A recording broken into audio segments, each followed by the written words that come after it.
বিডিআরে যে অভ্যুত্থান হলো, বিডিআরে যে সংঘাত হলো, আমরা তো সেটা মাত্র 72 ঘন্টার মধ্যে আমরা সেটা সামাল দিয়েছি। এবং সেই বিডিআরের ঘটনায় যে আর্মি অফিসাররা মারা যায়, সেখানে ডিজি শাকিল থেকে শুরু করে 46 জনই ছিল আওয়ামী লীগেরই পরিবারের সদস্য।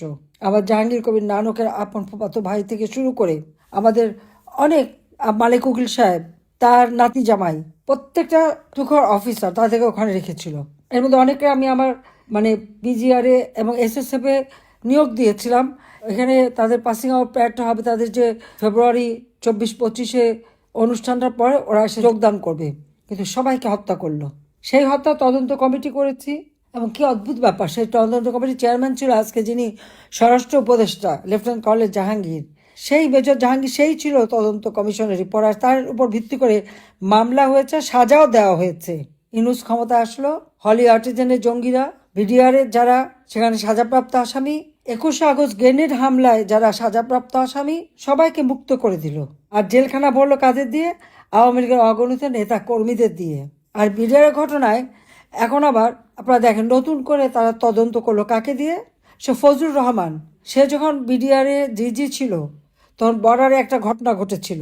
এই ঘটনার পর ভারতের অনেককে তাদের বর্ডার গার্ড মারা যায়, বিএসএফ লোক মারা যায়, এবং ভারত তখন খুব ক্ষেপে যায়।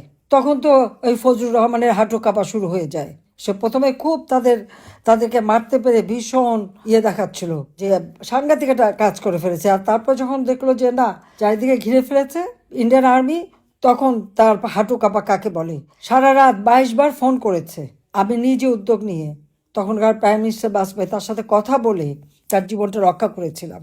আর আজকে সে আবার সেই বিডিআরের ঘটনায় উনি তদন্ত কমিশনের চেয়ারম্যান হয়েছেন।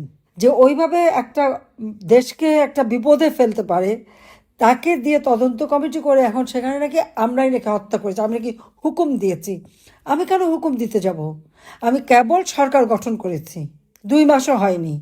আর এই বিডিআর এটা তো আমাদের হাতেই গড়া একটা মিথ্যা তদন্ত কমিটি করে, একটা মিথ্যা অপবাদ দিয়ে এবং নতুন করে তারা মামলা সাজাচ্ছে। হ্যাঁ, 450 মামলা তো আমার বিরুদ্ধে আছেই, হত্যা মামলা।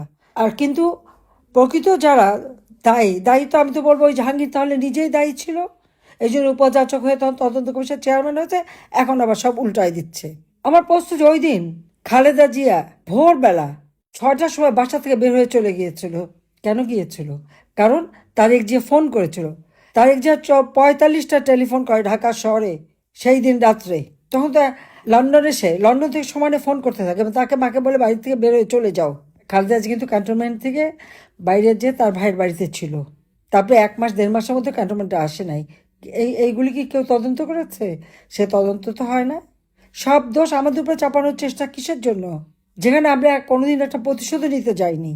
এই লক্ষ্মীপুরে আমাদের নেতা কর্মীর উপর যে অত্যাচার নির্যাতন করেছে, আমরা তো ইচ্ছে করে সব কটা প্রতিশোধ নিতে পারতাম। আমি সবাইকে বিরত করেছি। ঠিক আছে, কুকুরের কাজ কুকুর করেছে, কামড় দিয়েছে পায়, তা বলে কুকুরে কামড়ার কি মানুষের স্বভাব পায়? এই কথা বলে বলে সবাইকে বিরত করেছি। কিন্তু আজকে আমরা কি দেখি? সেই আমাদের নেতাকর্মী প্রত্যেকের বিরুদ্ধে মামলা। 32 নম্বরে গেল কেন? মহিন পাটোয়ারিকে এবং আমাদের অন্য নেতা কর্মীদের উপরে চরমভাবে নির্যাতন। কিসের জন্য? কি অপরাধ করছে 32 নম্বর?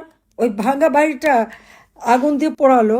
আগুন দিয়েছিল, তার নাম হলো রোমান হাওলাদার, যুবদলের নেতা। এবার ছবি তুলে পাঠালো তারেক জিয়াকে খুশি করার জন্য। এরপর সে বাড়িটা লুট করা হলো।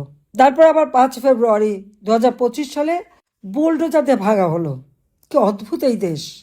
আরে জাতির পিতা যদি দেশ স্বাধীন না করতো, তাহলে কি আর ওই মেজর জেনারেল কেউ হতে পারতো? যে ওরা মতো মেজর ছিল, আওয়ামী লীগই তো প্রমোশন দিয়ে মেজর জেনারেল করেছিল। সে তো ভুলে যায় কেন তারা? পুলিশ বাহিনী করে দিয়ে আইজিপি হতে পারতো, উঁচু উঁচু পদে যেতে পারতো, পাকিস্তানিদের বুটের লাথি খেতে হতো। আর এখন যাদের হাতে গণহত্যা হলো, মানুষ হত্যা হলো, তাদের সাথে মানে সব থেকে দোস্তি, তারা হয়ে গেছে একেবারে পেয়ারে যান। আর এখন আওয়ামী লীগ খুব খারাপ, কারণ আওয়ামী লীগ দেশ স্বাধীন করেছে, তো পরাধীন থাকা, পাকিস্তানিদের বুটের লাথি খাওয়াটাই তাদের অভ্যাস।